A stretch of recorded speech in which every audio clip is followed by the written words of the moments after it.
আসসালামু আলাইকুম। Hello viewers, আশা করছি সবাই ভালো আছেন। আমি দেখাবো আজকে কিভাবে একটা এসিবির ভিতরে কয়টা কয়েল থাকে এবং কয়েলের কী কী কাজ। তো এরকম অনেক ভিডিও আপনারা আমার পেজে পেয়ে যাবেন। আশা করছি আমার ভিডিওগুলো আপনাদের ভালো লাগবে।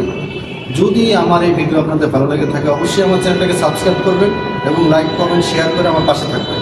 তো চলুন কথা না বাড়িয়ে চলে যাই আমাদের পরের স্টেপ।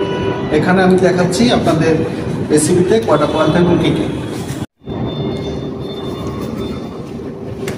তো এখানে এসিবিতে মূলত থাকে 4টা কয়েল।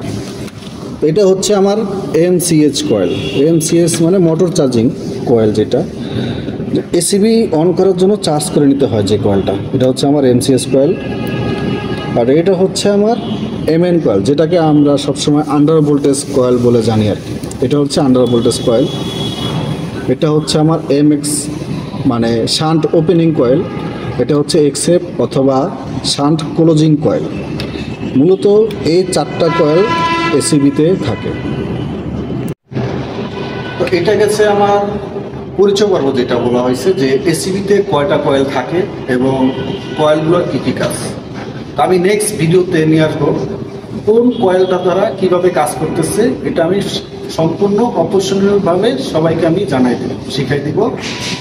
এবং এরকম ভিডিও যদি আপনারা আমার অবশ্যই দেখতে চান, আর এই ভিডিওতে যদি আপনাদের কোনো কোশ্চেন থাকে, কিছু জানার থাকে, তাহলে অবশ্যই আমাকে কমেন্টস বক্সে জানাবেন। আর আজকে পর্যন্তই, আল্লাহ হাফেজ।